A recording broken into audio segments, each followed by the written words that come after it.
পাউরুটি দিয়ে মজাদার নাস্তা। আর এই মজাদার নাস্তা তৈরির জন্য প্রথমে আমি ডিম নিয়ে নেব, তারপরে মরিচের গুঁড়ো, হলুদের গুঁড়ো, গোলমরিচের গুঁড়ো, ধনিয়া গুঁড়ো, লবণ, রসুন পেস্ট, আদা পেস্ট। এরপর সবগুলো উপকরণ একসাথে মিক্স করে নেব। তারপরে পাউরুটির সাথে এপাশ ওপাশ করে লেগে নেব।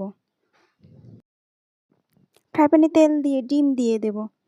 এরপরে একে একে রুটিগুলোও দিয়ে দেব। রুটির উপর পেঁয়াজ ও মরিচ দিয়ে দেব। ভিডিওটি ভালো লাগলে অবশ্যই লাইক এবং কমেন্ট করবেন এবং সাবস্ক্রাইব করে পাশে থাকবেন।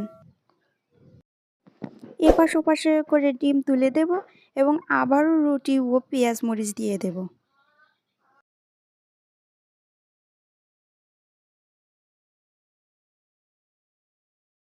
এপাশ ওপাশে করে ভেজে নেব।